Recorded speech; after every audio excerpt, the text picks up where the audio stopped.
time, the national leader of the Australian Labor Party, Mr. Gough Whitlam. The Whitlam years were the years when Australia grew up politically, when Australia came to its political maturity. They were years of great hope, great endeavour, but of course, one can never reflect upon those years without a deep sense of loss, the sense of what might have been. Men and women of Australia, the decision we will make for our country on the 2nd of December is a choice between the past and the future, between the habits and fears of the past and the demands and opportunities of the future. There are moments in history when the whole fate and future of nations can be decided by a single decision. For Australia, this is such a time.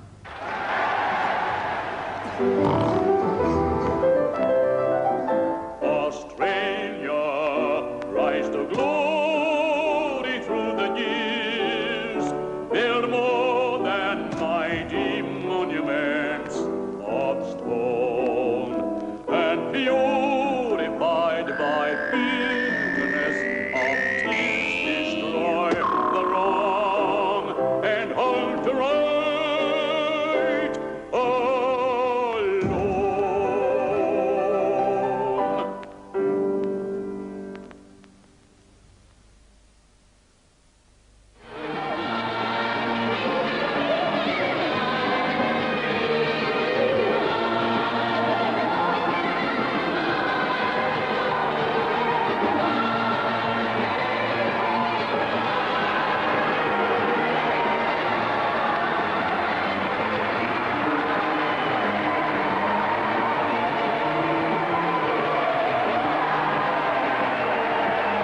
It was a presidential election. He was a president, as it were, and he knew it. Whitlam had established himself as, whether rightly or wrongly, he had established himself as a man of great intellect, and I think people thought this large figure, impressive figure, the physical size must mean something.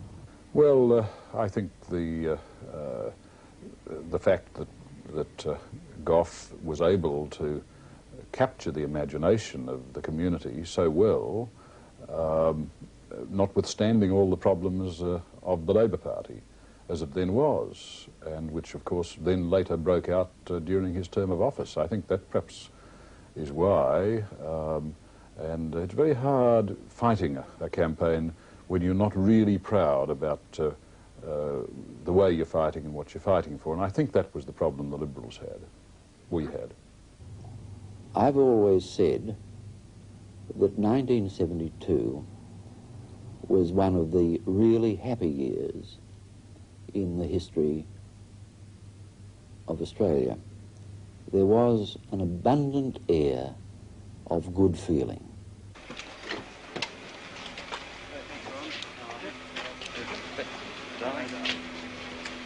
Hello, lads. Welcome to the... Welcome to the happy home. Come on, Chancellor. The Whitlam government was regarded by the media when it came in as an exciting new phenomenon. People were really predisposed to give him a very good go. They had a personal rapport with him. They respected him as a leader with ideas, with initiative. Many journalists in Canberra had seen Whitlam's rise, had observed him closely over the past 4 or 5, 6 years, fighting within the Labor Party to cast off the bad Labor, the bad image of Labor, and also to develop new policies, more progressive social outlooks in the party.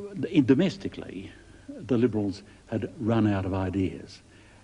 Menzies, in his long reign, had committed them to certain policies which were seen to be no longer adequate, and in fact, in many cases, wrong.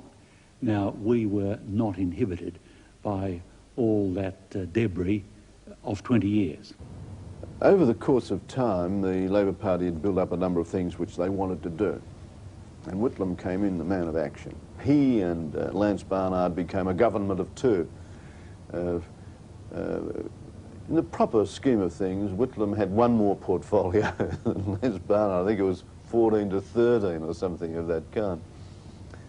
And they were all sworn in. I mean, it was like Mikado or something. You know. Well, Gough had about 30 points in his little blue book, 1, 2, 3, 4, 5. And as he performed each one of them, he crossed them off. I think he got more than halfway through them with Barnard and himself as the government before we came into the scene at all. Well, we dealt with those things which a government could do, and we dealt with things also which we had mentioned during the campaign and, in fact, in the months and, in fact, years leading up to the campaign. You didn't need to have a parliament in session to end our participation in Vietnam or to end conscription. You didn't need a parliament in session to reopen the equal pay case for women before the Arbitration Commission. You didn't need a parliament in session to set up an inquiry into the needs of our schools. And you didn't need a parliament in session to prepare an inquiry into Aboriginal land rights. Now, I give you those matters because they were all things which we did straight away. There were also some important things in the United Nations. The votes were coming up on all these issues, such as colour issues and colonial issues, in the United Nations. And it was important that Australia should vote the right way. It gave Australia a different look. I don't think it's anything strange in the fact that all sorts of intellectuals and literary people who'd regarded themselves as expatriates and permanent ex-Australians decided to come back when they saw that there was a non-Philistine, more imaginative, if I may say, more Periclean approach to public life.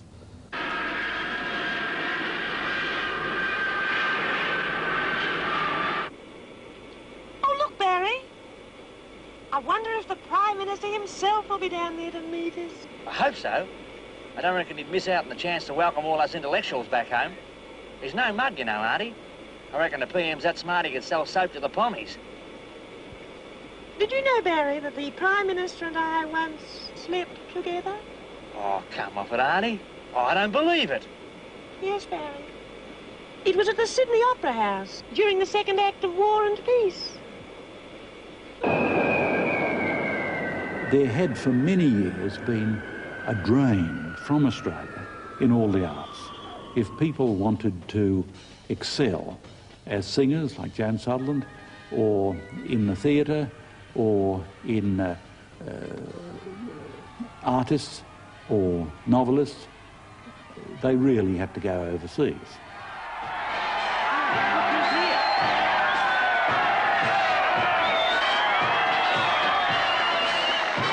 Australia's good. Thank you very much.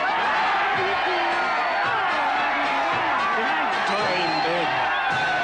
Arise, Dame Edna.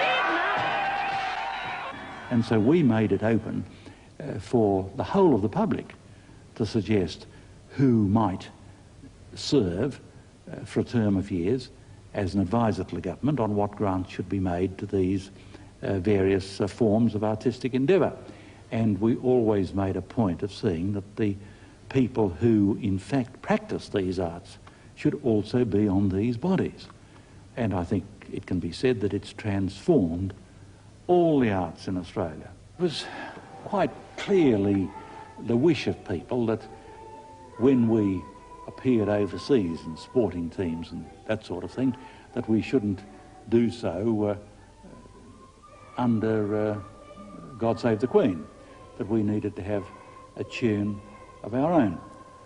A great number of people thought it was inappropriate that we should receive awards for services in an order of the British Empire. I agree with the government that we should have a new anthem about Australia, not about the Queen, because she's the Queen of England, and we should have one of our own. There were a lot of initiatives in the Whitlam government. Of course, our first Minister for Immigration, Grasby, was a person who gave the impetus to these initiatives. Welcoming you all to Radio 3EA, the voice of ethnic Australia. Today, this is the first program of an experimental series to last 3 months in 7 languages. But so little had been done. But the big impetus to multicultural Australia came in 1972-73. Grasby launched it with a concept of the family of the nation, where we were all Australians, despite the fact that we were different. It was of top priority for us to consider the attitude of our neighbours. First of all, visited New Zealand, then PNG in Indonesia. Then there was a Commonwealth meeting and in Canada. And then I went to India, then to Japan and China.11月2日下午，澳大利亚总理惠特拉姆在周恩来总理的陪同下，来到毛主席的住处，在门口受到王洪文副主席的接待。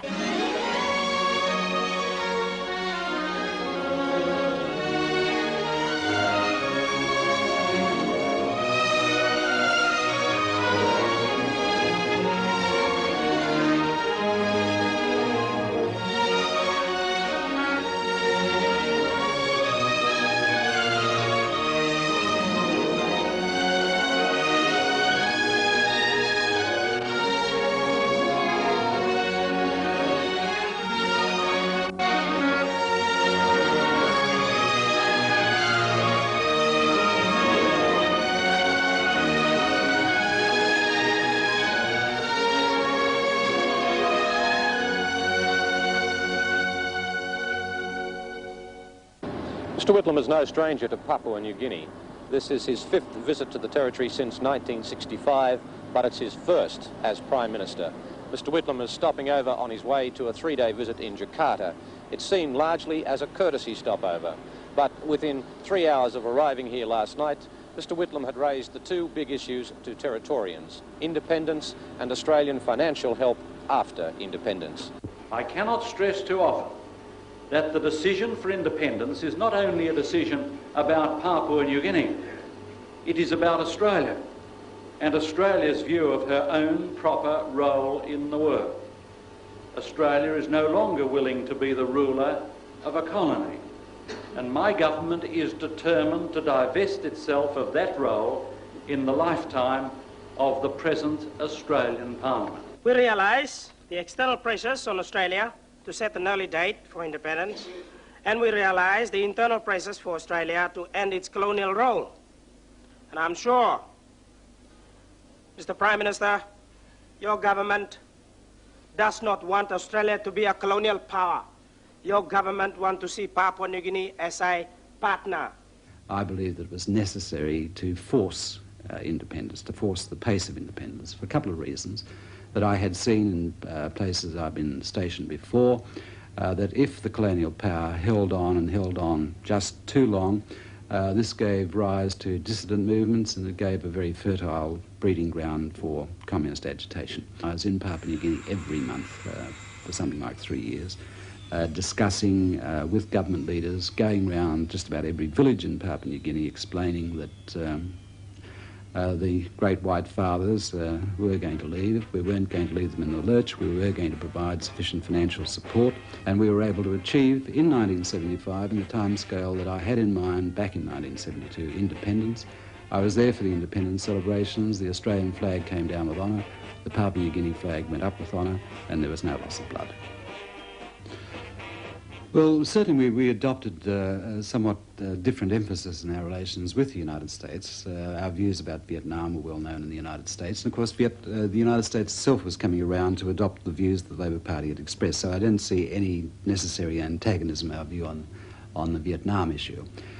We'd also insisted that some of the treaties with the United States be given a greater cooperation aspect. The North West Cape is unsatisfactory. No self-respecting government should ever have entered into it. No government in the world would now enter into such an arrangement. And it's only fair to give us the opportunity, when the Parliament gets up, to negotiate with the Americans to do a proper contemporary thing. But believe me, we are determined to see in the terms of the party platform that Australia will not be party into undertaking or entering upon a war without knowing what it's all about and how it's being done.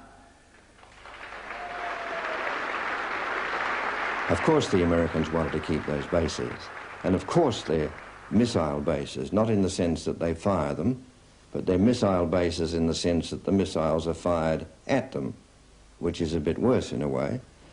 The Americans, of course, they wanted to keep that situation, but it wasn't an issue. I think, well, according to what I've heard, Marshal Green told Whitlam that he was concerned that I, as Deputy Prime Minister, the second person in Australia, apparently, would find out what those bases were for. Apparently only one had to know, and that was Whitlam. Now, Whitlam told him, as I understand from Whitlam's writings, that he told him, Marshal Green, he's never asked me. If he does, I'll tell him, but I don't think he will. And I never did ask him what they were for. During a visit to Australia in November 1983, Dr. Henry Kissinger told the press that the Whitlam government was one of President Nixon's pet hates. I could imagine no greater compliment that could be paid to the Whitlam government than that we were also distinguished enough to be on Nixon's hate list.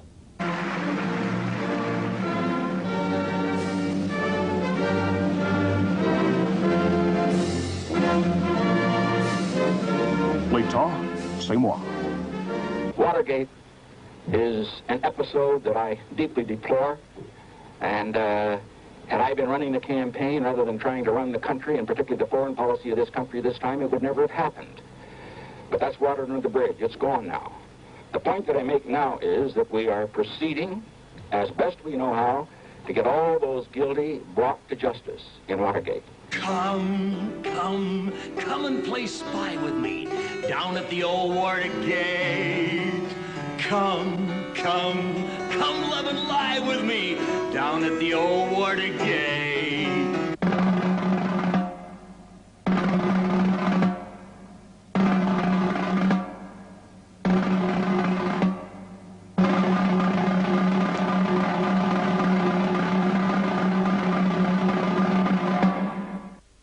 Fundamentally, there were no basic changes made by the Whitlam government in our relations with the United States,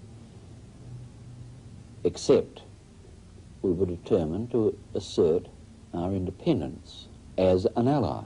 Amongst the Americans there was a suspicion of the left, and to be left in America you are what they think as communists. People like me in particular in respect to that. But now for all that, I saw no one on the American side ever said anything personally to me that indicated that any of that was true or it was influencing them. But I'm sure they did quite a bit behind my back. That's what's called diplomacy. Mr. Whitlam last visited the White House in July '73, and on that occasion, relations between Washington and Canberra were at their lowest ebb. 3 Labour ministers had personally attacked the former American president, Mr. Nixon, and Mr. Whitlam had referred to the parlous state of the American presidency. But now Mr. Nixon has gone, and there's a new crisis, the oil shortage. Inside the President's Oval Room, the atmosphere was formal but friendly. In fact, while posing for cameras, the two leaders discussed the length of hair in America. Mr. Ford said hair was getting shorter. Mr. Whitlam said hair was getting longer, and at that point we left the briefing room. The worst thing that happened to the Labour government was the oil crisis of October 1973, which destabilised the world economy, and all governments floundered in that period. The Whitlam government was no exception. Oil flares in the Arabian Desert, a white-hot symbol of the vast reserves of energy that lie beneath the sands. America, like most other countries, is becoming increasingly dependent on Middle East oil, a dependence that could cause grave economic and political problems for the West in the next few years. Now that was the big reason for the inflation which occurred everywhere in the developed world at that time, as well as the developing world. There was another long-standing cause of inflation from the middle 60s onwards, where the Americans had tried to pay for the Vietnam War on credit instead of putting up taxes. And they were exporting their inflation to all the countries they dealt with. So there was an inflationary situation about, but the thing which really triggered it everywhere in the developed world was the quadrupling of oil prices by the Arab countries who stuck together in resistance to the war between Israel and most of the Arabs. One would have to say that the main measure we took in September 1973 was a credit squeeze. I know we denied it was a credit squeeze at the time because the Treasury itself said that it was not a credit squeeze.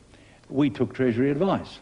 No economy, United States, United Kingdom, European or ours, and even the Japanese, have adapted themselves to handling easy the situation where average weekly earnings are rising by something like 20 to 25% per annum without it being accompanied by double-figure inflation. In 1973, the Labor government cut tariffs, the 25% across-the-board tariff cut.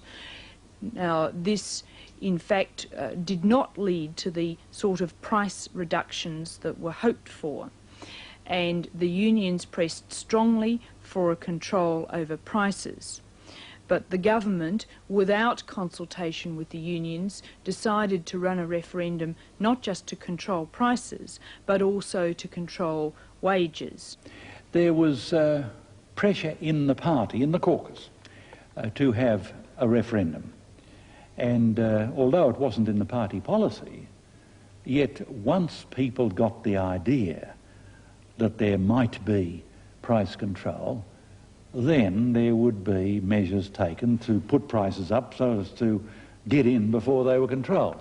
So it meant you had to do something about it. So we had a referendum. But as you know, the ACTU sabotaged the wages part of it.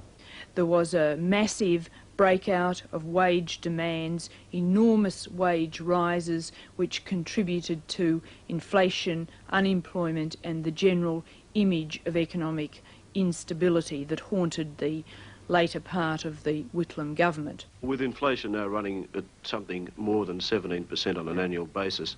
Yeah, 17.6, yeah. Well, what theory do you subscribe to then? The Cairns theory of print more money or some other theory? Well, I subscribe to the position that the number one requirement of the Australian people and of the Labor Party and of the trade union movement is full employment. Now, I support Dr. Cairns, Mr. Whitlam and the government to the extent that they are saying that they want to ensure the restoration of full employment. They do have to be looking, without any question, to the possibility of a very high rate of inflation later on in the year or early next year.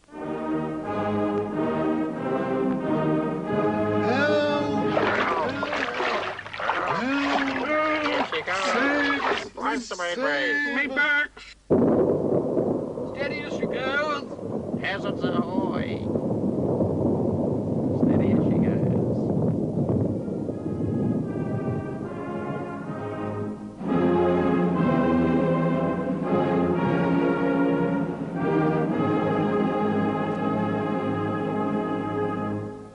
The fault was on both sides, partly a lack of consultation and an unwillingness by Gough Whitlam to incorporate the trade unions at all within the governmental decision-making process, partly also a rather prima donna attitude by Bob Hawke, who, as leader of the union movement, had his own constituency to look after and, of course, his own long-term political ambitions to cater for. Jack Edgerton, a Labor diehard who saw Whitlam and Hawke operating for many years, used to say that it was a case of the old bull, that is Gough Whitlam, trying always to keep the young bull, Bob Hawke, out of his paddock. The Whitlam government had the problem that while there was a great enthusiasm for it in the press, there was also a tendency for it to be rather overexposed, and it tended to overexpose itself. Now, the appointment of Liz Reed as women's advisor was one such case. You're right. Would you describe yourself as a women's liberationist? If you could tell me what you meant by it. Well, I mean, you disagree with marriage, and as I understand it, you only just tolerate children.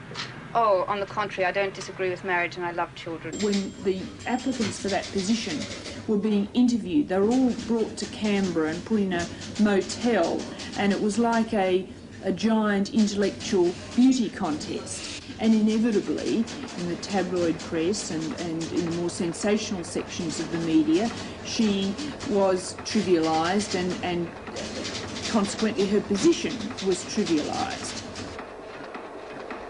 Well, the relationship with the press developed in a sense as it always does. The new leader received, or the new government received a honeymoon. Later on, when it started to make mistakes, those were highlighted. Now, I suppose the first dramatic mistake was the ASIO raid, and that naturally got great public attention. It was calculated, in a sense, by its very nature to get great public attention. Here was the Attorney General arriving dramatically at the headquarters of the local security agency and saying, "Show me your files." It was a drama in itself. It was a spy-type plot. Whitlam came to power on two grounds, really. One was his own personality, his charisma, but also because he was selling to the Australian electorate a wide range of new policies of greater federal initiative in many areas: health, education, Aboriginal affairs, social welfare. Soon we'll have Medivac, the new medical insurance program that covers everyone. Every man, woman and child. Every Australian. Our aim is to create for the Aboriginal people a political environment in which they can determine the rate and style of their own development. It was very evident that people were suffering from a lot of indignity and expense in the complicated and degrading procedures of the existing divorce laws. And there were a great deal of complaints about it from all over Australia, and I think those complaints were justified. For God's sake, we have an immense amount to be proud of. We have transformed this country in a very great number of ways, at home and abroad, and the country will always be better for what we've done in these 2 years. We've done more in these 2 years than our predecessors did in 20. He's got a big bright spouse and a Sydney house and a map to show the Reds that Bondi's grouse. He rushes in where angels fear to go. He's a man of the soil, can get a billy to boil, and is sure to keep it up while his admin toil. He's a handsome, wild colonial man, but he'll join the bloody world if he possibly can. Edward, Edward, Edward Gough Whitlam. The adventures of Edward Gough Whitlam. Dinky-die tales of the true blue boy, fresh from the years that he spent on his knees, walking the floor of the lodge with ease, from the land that thinks the whole world's out to get them. The adventures of Edward Gough Whitlam.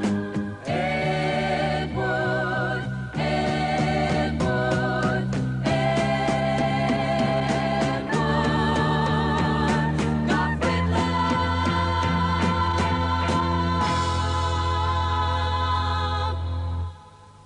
In a sense, you can say that the crisis of November 1975 began on the 2nd of December 1972, the day the Whitlam government was elected. That is, the Liberals, the conservative forces of Australia, never accepted the legitimacy of the Labor government. It was a question, as I saw it, of the opposition responding to a very real wish, desire amongst the people of Australia for a change of government. No party has any particular right to govern. You win enough votes, you win enough seats, you're then in government. But that doesn't give you a right to the maintenance of government if you happen to govern very, very badly. Australia, rise to glory through the years. Build more than mighty monuments of stone, and purified by bitterness of tears, destroy the wrong and hold to right alone.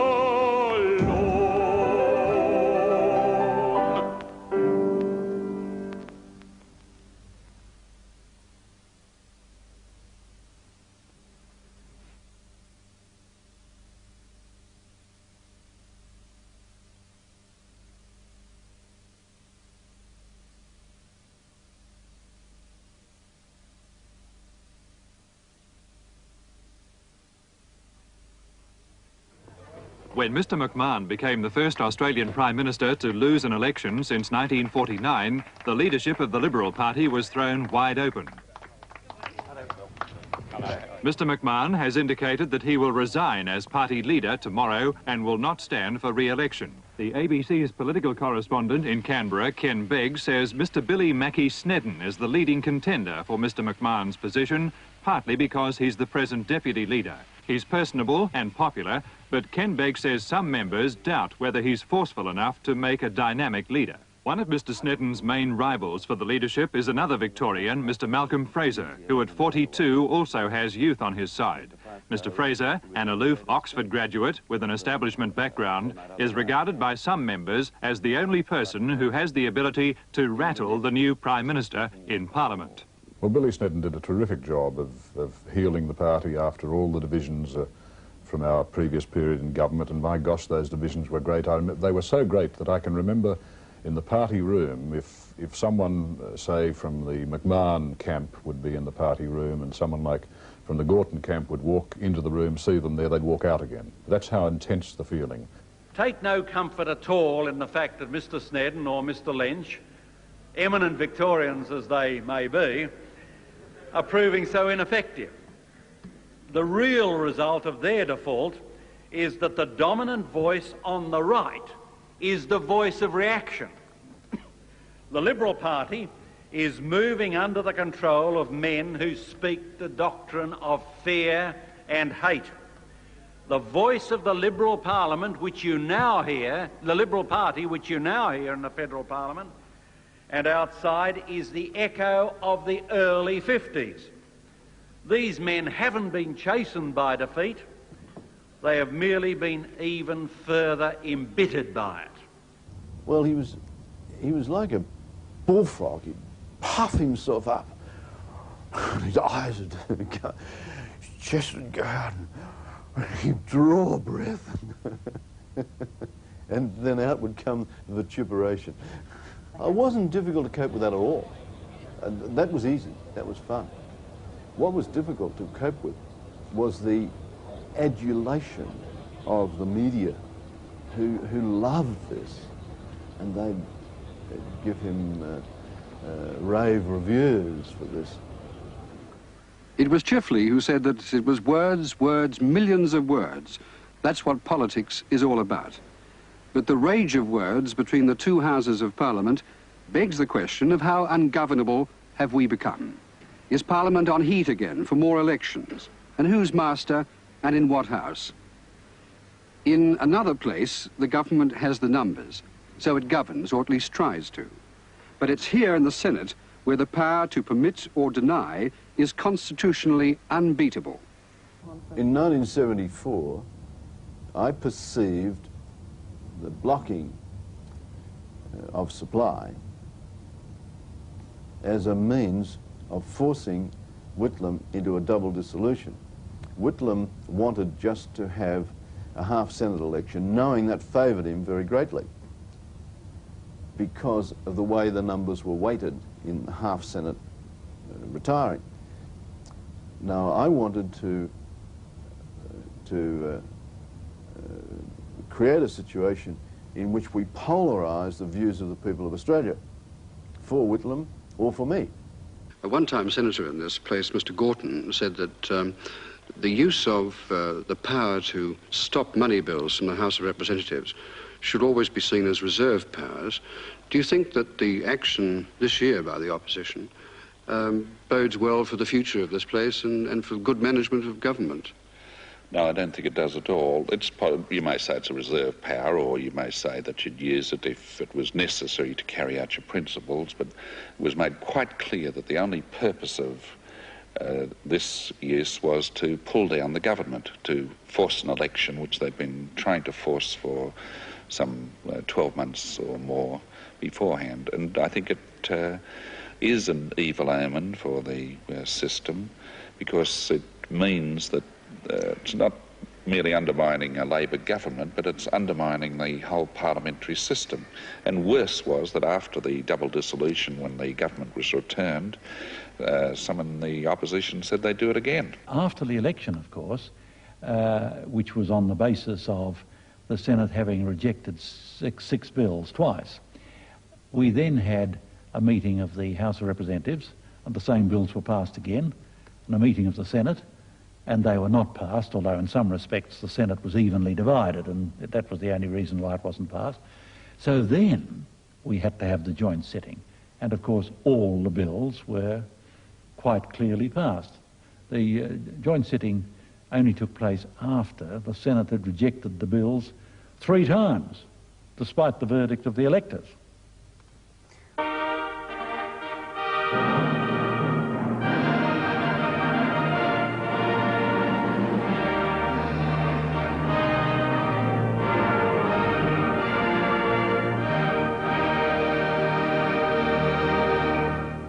This is an historic, an unprecedented, a sobering occasion. We are witnessing for the first time a joint sitting of the House of Representatives and the Senate of Australia. It is the first time that the members of both houses have sat together as a single legislative body. It is the first time that the proceedings of Parliament of either House have been televised to the nation. I welcome the opportunity thus provided for the Australian people to see the workings of their Parliament at close hand, to consider the bills now before us, and to reflect on the reasons why this extraordinary joint sitting of Parliament has come about. Well, after the 1974 election, Whitlam's bubble burst. As the great man went out there and his vote dropped. It was the closest election we've ever had. We did not know the result. I remember I was asked about it, and I said, we didn't win, but we didn't lose all. That was rendered by somebody as we didn't win, but we didn't lose, and I was made look a dope for saying we didn't win, we didn't lose. Well, I said we didn't lose all because we did win control of the Senate, which we wouldn't have won if we hadn't enforced that. And it was the control of the Senate that enabled the events later to come to be. They're a party bent not on reform, but on revenge. And it's our job to see that they never get that opportunity. We don't play into their hands. We will carry out the mandate for which we were elected, for which we sought a mandate. In Melbourne's Toorak last Sunday night was the venue for a meeting of senior Liberal Party members who gathered in Senator Sir Magnus Cormack's town flat. One construction is that it was a meeting of power brokers or conspirators. Certainly, Mr. Snedden wasn't one of those whining and dining with the senators and their colleagues. but Mr. Fraser was.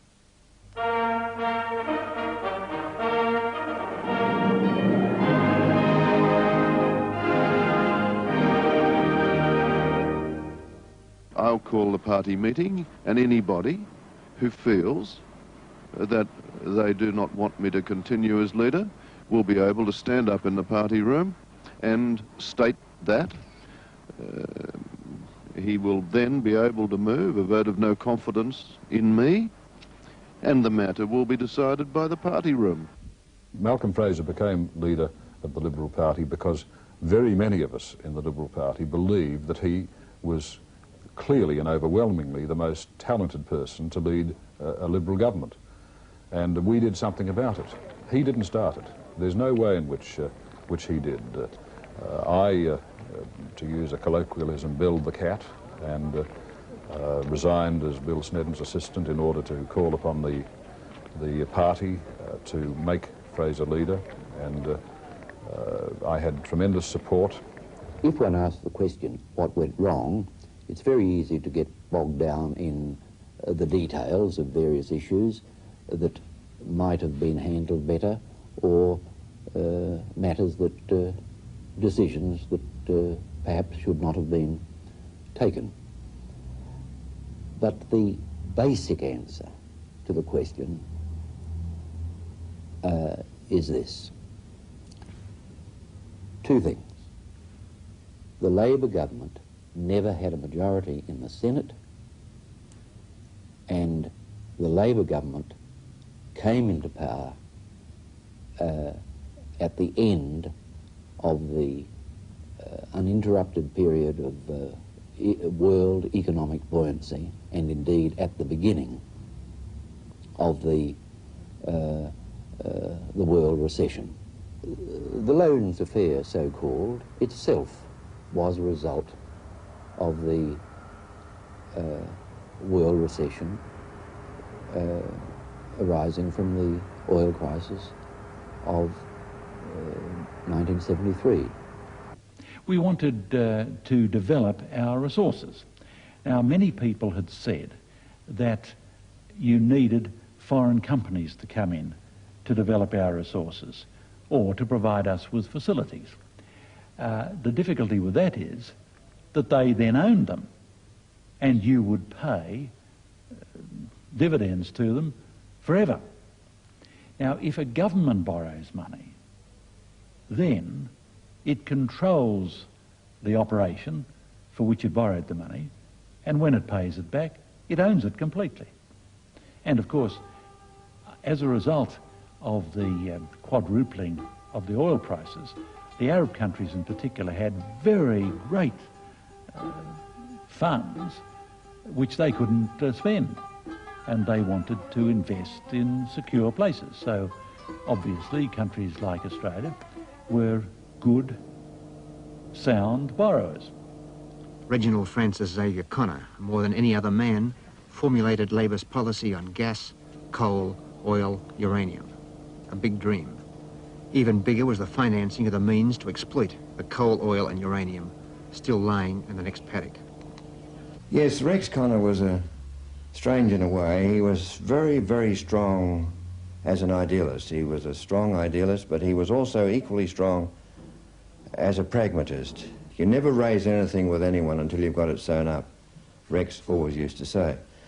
His dream was to see through the government of Australia, and maybe the States, the development of basic resources for Australia, so that the surplus of that could be used for welfare.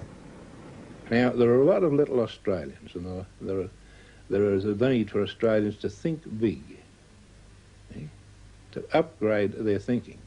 Well, we went to New York as much as we could. We went to Switzerland, we went to West Germany, to England.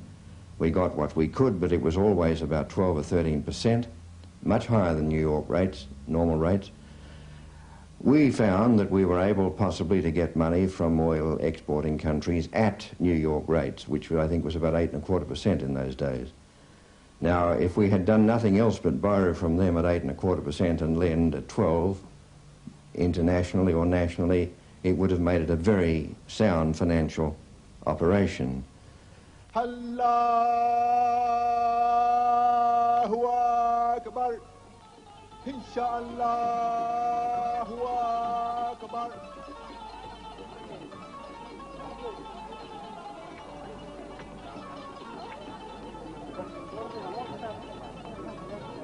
It's here in the land of the petrodollar that the Cairns affair probably had its beginnings. In March this year, Dr. Cairns had an audience with Kuwait's Deputy Premier, Sheikh Yaba Alali al-Sabah. It was at this meeting that Dr. Cairns reportedly discussed the question of a loan. It was an attempt to raise money, as we believed, illegally and bypassing all the normal channels. A country's international reputation is obviously very important. And if you're borrowing money from major sources overseas, you've got people who are specialists in doing that, and they're in the Treasury Department. Now, the Loans Affair was seeking authority through the Executive Council to raise very large sums, I think $4 billion in total, and they didn't have authority or approval of the Loan Council. Now, the Australian government can only borrow for temporary purposes if they haven't got approval of the Loan Council. That approval was not there. The loans were clearly intended to be for permanent purposes and not temporary purposes. And we obviously didn't like the way in which the particular Executive Council meeting had been held without the Governor-General being present, with the Governor-General really being presented with a fait accompli the next morning, because he had to countersign all these particular matters. Jim Cairns gave authorisations to people who weren't legitimate loan-raising type of people. One was the head of a football club. It simply wasn't the sort of person that the Australian government should be authorising to deal in these matters, to investigate these matters, because the Australian government ought to go through the normal conservative, if you like, circles. Rex Connor used Kemlani, who was an international commodities dealer, rather than, say, going through a very respectable international bank, which would be the normal way in which the Australian government would operate.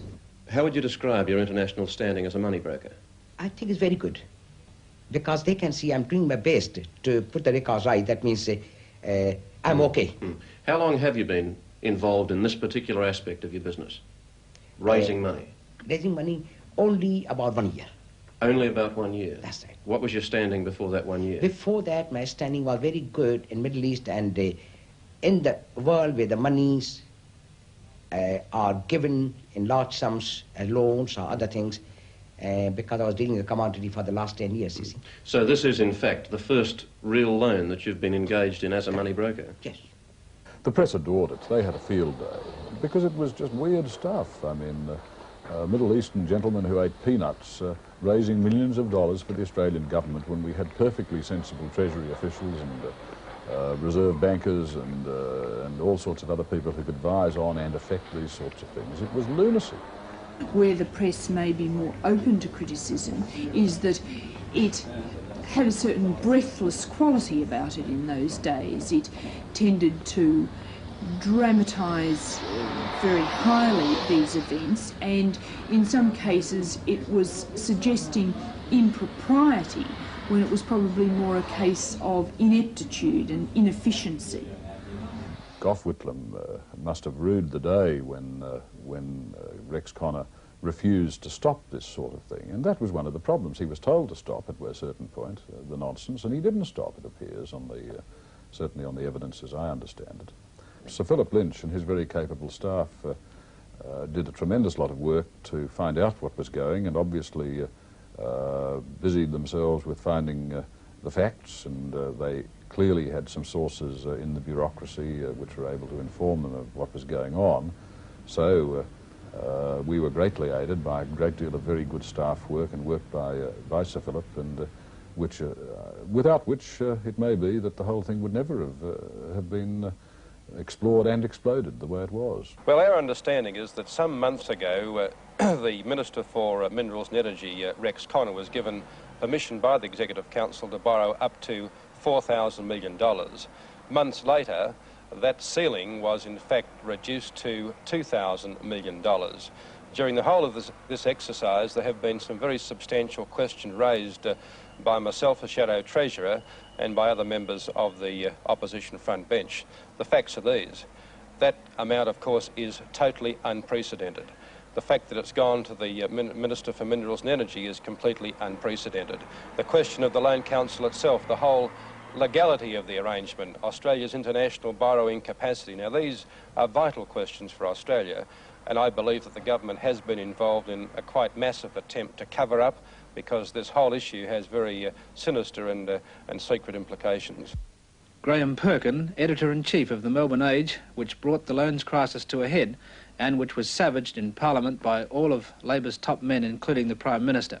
I was asked by members of the opposition if I would provide the documents that we held, and I said well, I'd do that only on condition that copies of the same documents went to the Prime Minister, and we've sent parcels off to Mr. Whitlam and to Mr. Fraser. The Age purchased some documents relating to the loan raisings, and there was a lot of criticism by the government at that stage, which was very much on the defensive, about whether that was the appropriate sort of way to get material. Some of this material also had the disadvantage of being, its authenticity was somewhat doubtful, but I think in the upshot it was agreed that there was enough there whose authenticity was beyond doubt, that really not all that much criticism could be levelled on that grounds. I think they made the loans affair, and it didn't really affect me much, factually hardly at all, but not me much until the very end. I'd hardly been associated with the loans affair until the very end. No, my expansionary economic policy put business and the media against me. That was the primary thing, as it was for the government as a whole. An expansionary economic policy was the soil in which it all was able to grow. Now, specifically for me, I was the Treasurer, and specifically for me, that was true. The Prime Minister had given assurances that attempts to raise funds by these means had ended, and he'd sought assurances from his ministers that they'd ended. And then it appeared that, again, a particular minister had continued down that path and was forced to resign, and Mr. Whitlam had the very uncomfortable duty of going into the Parliament and indicating to the Parliament that he himself had been misled by one of his senior colleagues and had asked for his resignation or had dismissed him. Dr. Cairns misled the Parliament in a statement he made about it, and Mr. Connor didn't tell the whole truth to the Parliament about it. So I relieved them of their portfolios. I sacked them because I'd learned from experience it is absolutely essential that if a minister says something to the Parliament, it has to be the truth, the whole truth, and nothing but the truth. What happened was that I said I hadn't signed a letter when in fact I had. I said I was quite unaware of signing it, and everything that led up to it and came after it confirmed that I hadn't signed it. As a result of that, I took away from the experience a very strong, definite view that I hadn't signed it, so I answered it that way. It was a mistake that shouldn't have been made, but it was a mistake similar to the ones that are frequently made. So that was the peg on which my dismissal was hung. For all Whitlam's good ideas and great ideals, the show just wasn't working. The fundamental economic problems were beginning to crop up. Things were going bad in that area. And then there were the silly sort of symbolic acts of some of his ministers over which he seemed to have far too little control. There was the so-called wages explosion of 1974, in which I think that Clyde Cameron played a bad role. his attitude was, well, Labor had been out of office for so long that now a workers' government was in office and the workers could have whatever they wanted, whether or not it was good for the economy. But that also gave the Liberals an opportunity to say that the Whitlam government was economically irresponsible. Now, I think that more experienced and more pragmatic ministers, if they'd had the experience that would have engendered those qualities in them, would have seen these danger signals before the thing blew up in our face and would have done something about it. We went off because the media had created a picture of us that was assumed in the minds of the public to be bad. Now, with all due respect to that judgment and without any attempt to defend myself, I would say right up until the last moment my public image was not bad. Right up to the last moment I don't think Rex Connor's image was bad. Certainly if Whitlam had chosen to behave differently and tried to explain what we were doing, and I have very little fault to find with what Whitlam did in public about the thing they were holding against me, that is, the so-called Morosi affair. Now, I'm saying two things. It wasn't just sex, as far as Jenny was concerned, but I'm saying that whatever it was run away from by the majority of the parliamentary party, the majority of people in the Labour Party, because that's the way one does treat that sort of sex conventionally. You do it, and some very distinguished Australians do it, you know, but they run away from it. My crime was that I didn't run away from it. My crime was two things: to say it's not what you think it is, but even if it is what you think it is, I'm not running away from it. It was a great pity for the Labour Party that we were out of office for so long, 23 years. It meant that a great number of these men, really significant figures in their own right, came into office not only past their peak, but with accumulated grievances, accumulated hobby horses, accumulated scores to settle, and accumulated ideas to apply. A lot of them were old men in a hurry. We were like men on a sled travelling across the snow, being pursued by wolves, and every now and again one of us would be thrown off with the idea that that would appease the wolves or stop them. But every time one was thrown off and the wolves caught him, it made them bark louder and expect more. And of course, as the year 1974 went on, 75 went on, they began to get more and more. When I walk down the streets, see the people who stop and stare and say, haven't I seen that face somewhere a long time ago? When I walk down the street, see the stranger who says, why, hi, with a how you going, buddy? When you walked on by, I thought I'd say hello. They say, haven't I seen your face before? Weren't you the boy that used to live next door? Weren't you on television every night? Haven't I seen you around? Take a look at me, I'm yesterday's hero. Yesterday's hero. That's all I'll be. Take a look at me, I'm yesterday's hero. Yesterday's hero. It's all that I'm gonna be if I don't get together. Make a new start and be somebody better. All that I'll be if I don't get together now. Excellency, the Governor-General of Australia.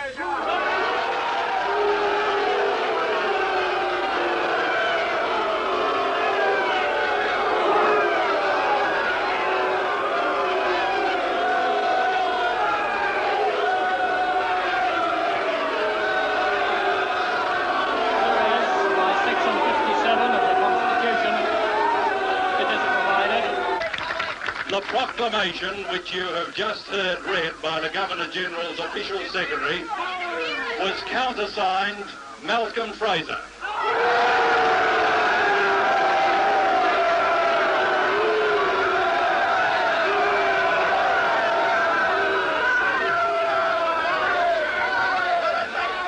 Who will undoubtedly go down in Australian history from Remembrance Day 1975 as Kerr's Kerr.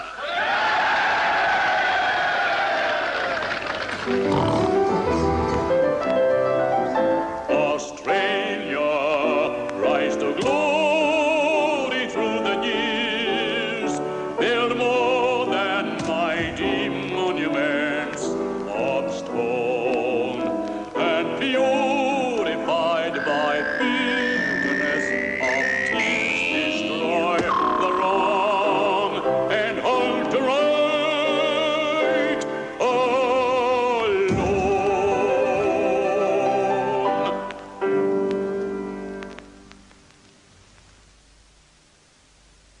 We were the greatest reforming government in Australia's history, federal or state. And what we did was challenged a record number of times in the High Court and every time upheld.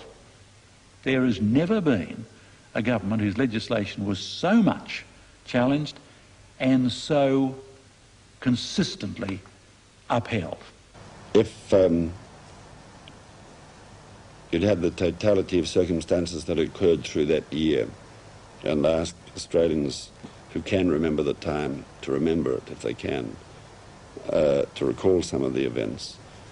And if I was in charge in those circumstances, I would certainly block supply again. I don't run away from that decision. I think it was right. It's not a decision that was taken lightly. If you like, it was agonized over. The Constitution designed the Senate to be a house of greater power than any ordinary second chamber. It can refuse supply, it can refuse the budget, it can knock back every bill. But it's a ridiculous thing to suggest that it would, in fact, do what it has the power to do. This is the eve of the most important day in the life of Albert Patrick Field.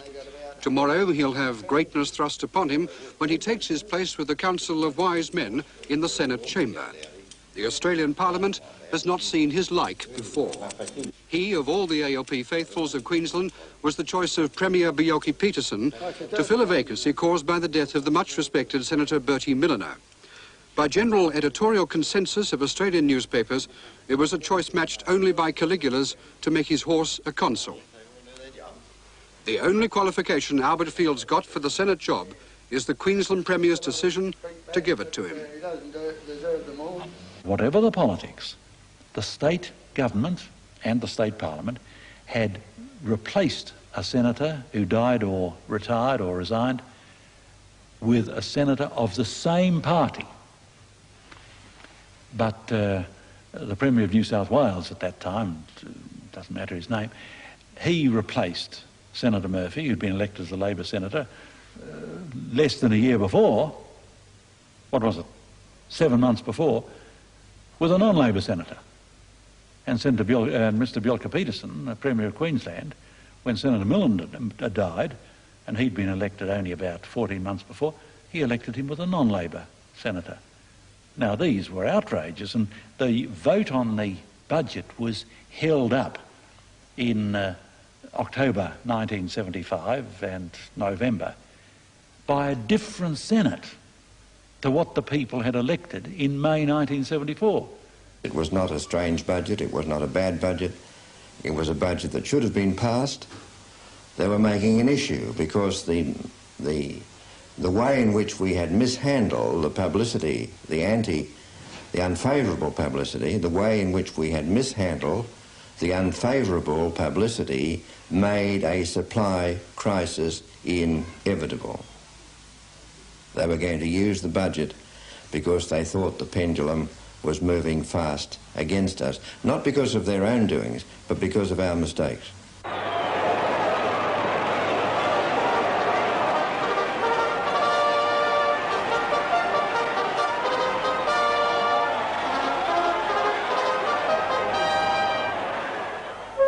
loans affair became something that could sell papers easily. It had that touch of low comedy about it that you could get through to people who couldn't follow the intricacies of politics. Old Connor dozing by his telex machine, waiting for chips that never came in.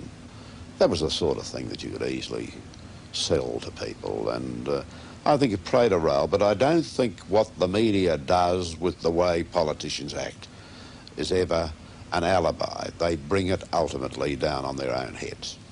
The final incident that occurred was one in which a senior minister, it was demonstrated that a senior minister had misled the Prime Minister.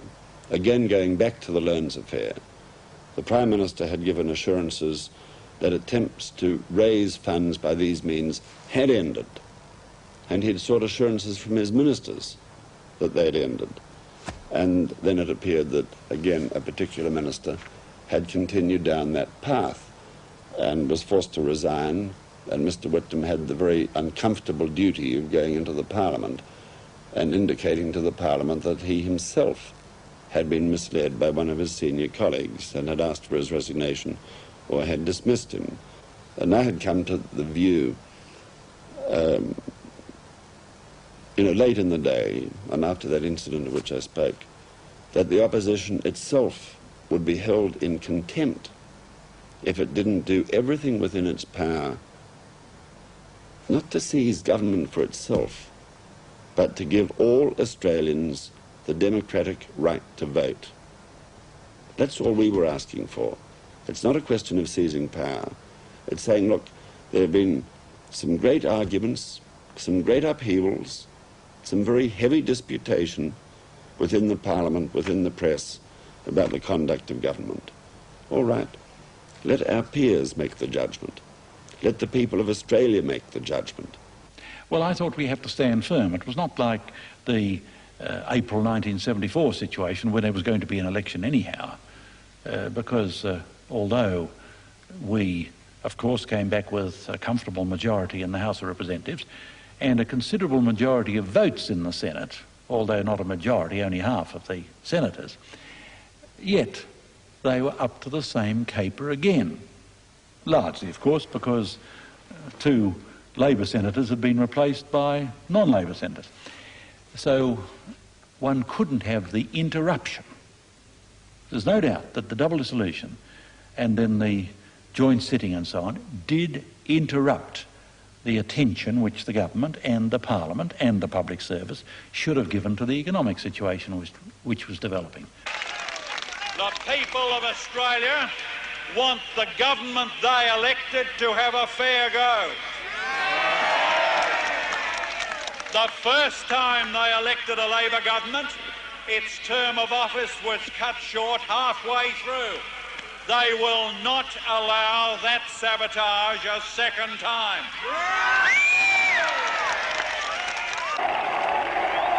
Your presence, your response in Melbourne City Square today will ensure that government of the people, for the people, by the people's house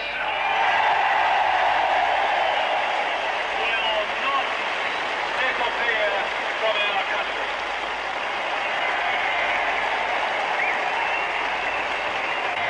I believe that until the 11th of November 1975, it was essentially not a constitutional crisis at all.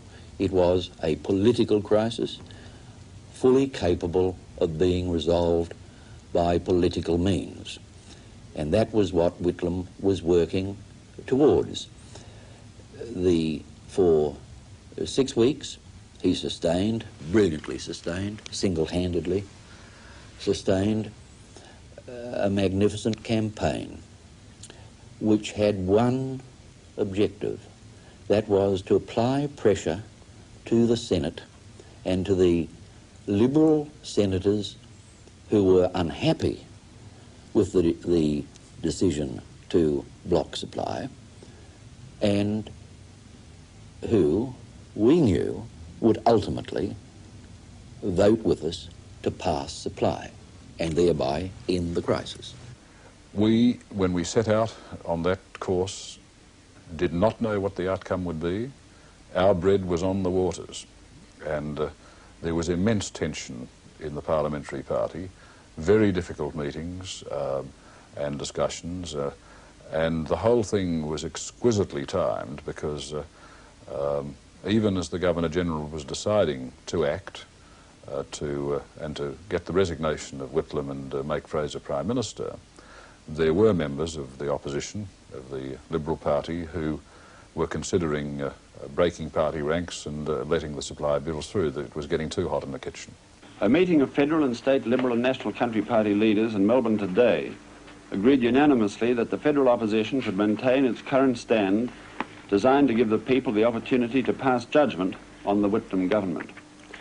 The meeting condemned the threats by the Prime Minister to attempt to govern without a budget.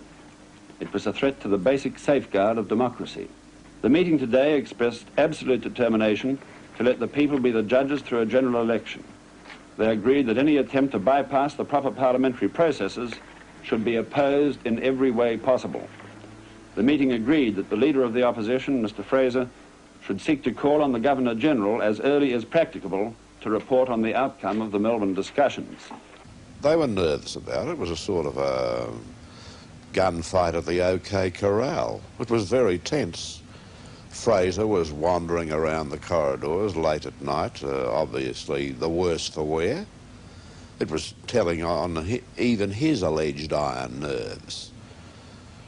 Whitlam was cooler than he was justified in being because, I think, largely, he assumed that Kerr would act honourably. But I have reason to believe, from what I've heard from various Liberal sources, that at the time that Kerr sacked the Whitlam government, enough Liberal Country Party senators were on the verge of crossing the floor to ensure supply. And I believe that's why Kerr moved. Because, as I've always said, I think he was not acting impartially, that he'd taken sides in the contest, and that he and Fraser and the big boys who were really running the show knew that the gambit was about to fail. Of all those appointed Governor-General, few have been so eminently qualified as Sir John Kerr to handle what could become the most grave constitutional crisis Australia's ever faced. John Kerr was born in Sydney in 1914, the son of a boilermaker. From a working-class background, he rose through a brilliant law career to being appointed Chief Justice of New South Wales.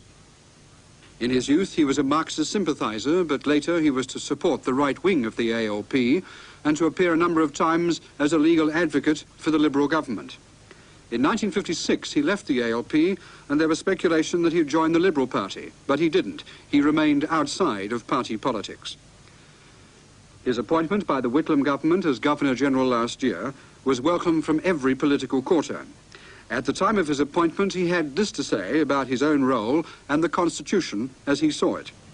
It's an office which stands high under the Australian Constitution, and I feel that it is one in which I can do interesting and useful things. The country operates under the Constitution. The Governor-General's position is created under the Constitution, and there are many challenges in the position. But today, the office Sir John holds has suddenly become politically crucial. When he was appointed, he was under a promise from me that at the end of 5 years, if I was still Prime Minister, I would recommend that the Queen appoint him for another 5 years. And he was under a promise from Snedden that if he was Prime Minister at the end of the 5 years, he would recommend that the Queen give him another 5 years. Fraser, at the second attempt, disposed of Snedden. The public opinion polls showed that we wouldn't be re-elected. So my promise wouldn't be relevant, and he was under no promise. He didn't have any undertaking from Fraser. So he set out to put Fraser under an obligation to him. I think it's, again, important to place on record that the choices in front of Sir John were very, very difficult. And, but they were only made difficult because Mr. Whitlam had broken the centuries-old tradition of resigning once the Parliament denies you your supply. There are two objections to what he did. One is that he should have done it at all. And on that there is a difference of opinion, I suppose. But the other, about which there is no difference of opinion, is that he deceived us. Not only deceived me, but deceived some of his oldest friends who were my ministers, and set out to deceive them. There's no question of that. His excuse, of course, for the way he did it has always been that if he'd done that, if he had told Whitlam that he had that even in contemplation, Whitlam would have sacked him. But I think that that's a very, very poor alibi. That's a risk that Kerr should have been prepared to take. After all, he wouldn't have been on the dole if that had happened to him. And I think that he should have called Whitlam and Fraser together and have knocked their heads together and try to reach some sort of an honest way out of the impasse and, in other words, acted openly and honourably. And I don't think he did. The fact was that it was just before a dinner at Government House. The Prime Minister of Malaysia was there, and we were having refreshments before going in to meet the other guests, and then, of course, before going into dinner. And I'd known the Prime Minister of Malaysia for many years. He was a friend of mine. He knew me better than he knew any Australian, and I knew him very well too. And it was the very day that the Senate had said they'd hold up supply. And he just raised what would happen, and to diffuse it, I said, oh, it depends who got the phone first. It was purely a light-hearted thing, and that's how it was taken. Now, Sir John says that worried him. I believe that Kerr acted as he did with great care and obviously keeping his counsel, because there was no leak, no suggestion to anyone of what he was going to do. Fraser didn't know until the day it happened what was going to happen, and that's quite clear. We know he spoke to the Chief Justice, which was a difficult thing to do because the Chief Justice had been a Liberal appointee, a former Liberal minister, making it psychologically, in terms of presentation, a very difficult thing to do. I'm not going to say it was right or wrong. I'm still not sure of my own view on that, but it shows the danger of having former ministers as judges of the High Court, though for other reasons I think it's a very good idea. He spoke to me at a meeting, at a dinner of the Order of St Michael and St George, and in a break in the conversation, because we've been talking all round the table over dinner, he asked me had I noticed what was going on at Canberra, and said that he was very worried about it. He asked me, in the event that he wanted it, would I advise him? I hadn't thought about that particularly, and I said, oh, well, that depends on what you ask me and when you ask me, the circumstances. And there it was left. Mr. Whitlam had specifically advised the Governor-General that he was not to seek the advice of the Chief Justice, on the grounds that the only persons entitled to give advice to the Governor-General are his ministers. Sir Garfield Barwick was not entitled to give advice, and Sir John Kerr was not entitled to seek it. I heard no more of him until the 9th of November, on a Sunday evening, when he rang and asked me would I see him the next morning on my way to court. I did, and then he asked me the question, in substance, not in terms, was he bound to keep a Prime Minister who couldn't obtain supply? And that's a question that's not difficult really to answer. And that's the only question in one sense which I answered. That question, I thought, no court could decide. That's a question that only, as it were, the parliamentary process can decide, and the electorate. It was a very short interview indeed. I've told you that it was very difficult to get an appointment with Sir John Kerr.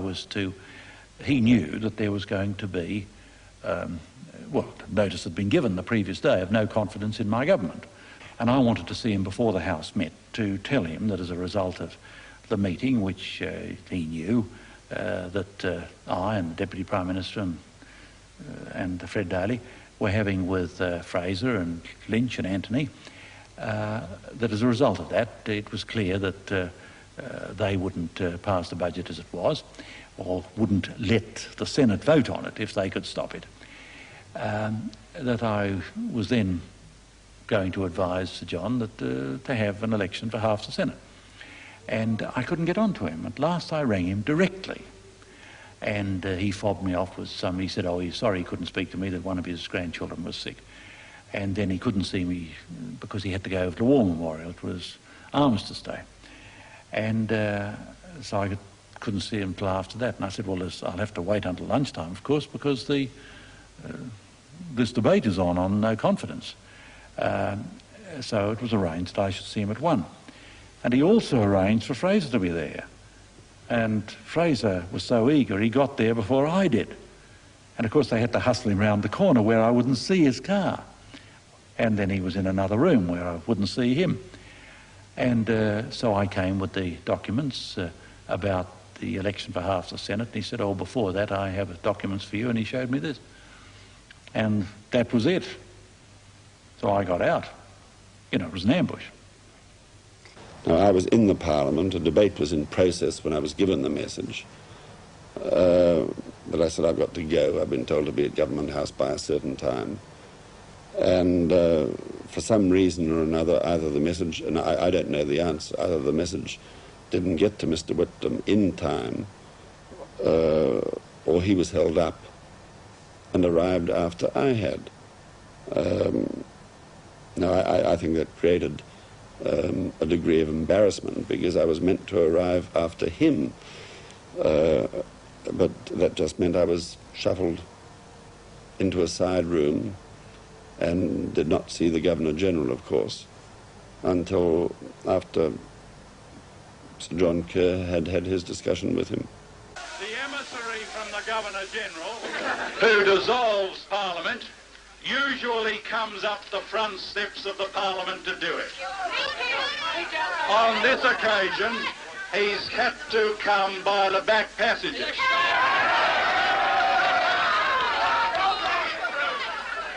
Now, I'm certain that when he appears, you will give him the reception he deserves.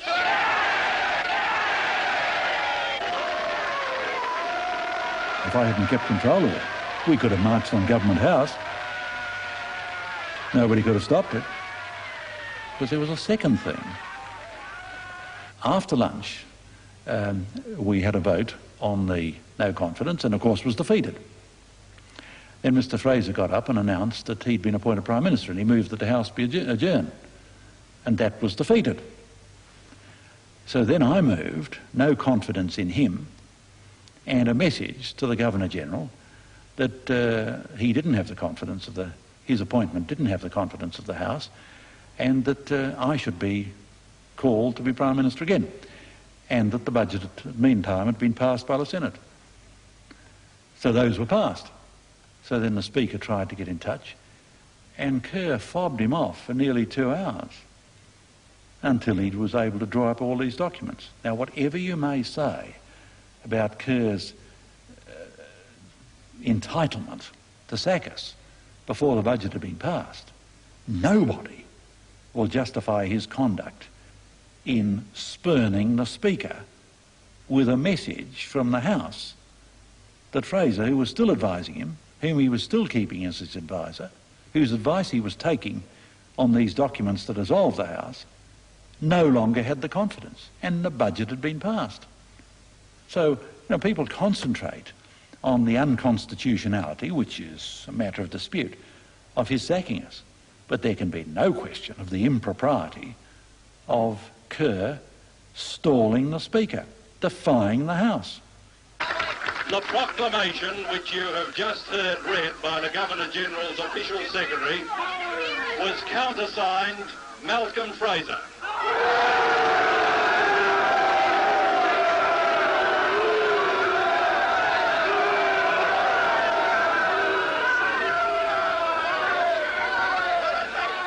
Who will undoubtedly go down in Australian history from Remembrance Day 1975 as Kerr's Kerr.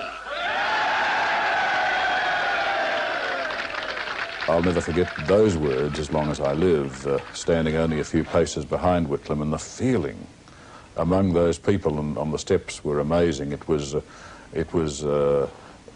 reminded some of us of a Nuremberg rally almost. I mean, it was an unbelievable feeling of tension.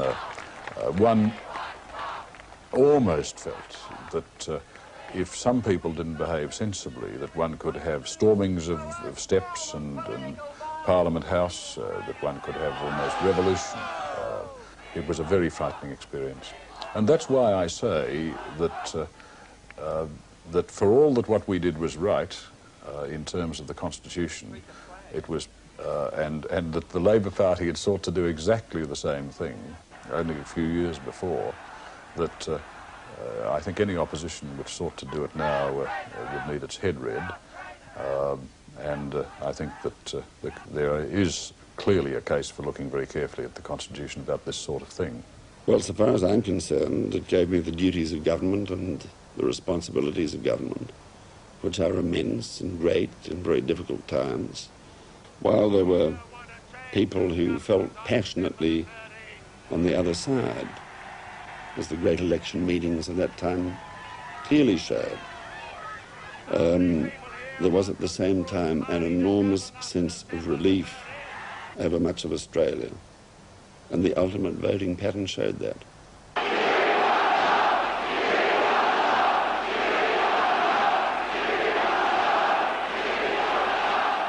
No Blacktown this year. Victoria's the stronghold now. But the opening gambit has that old familiar ring. Men and women of Australia, the whole future of Australian democracy is in your hands.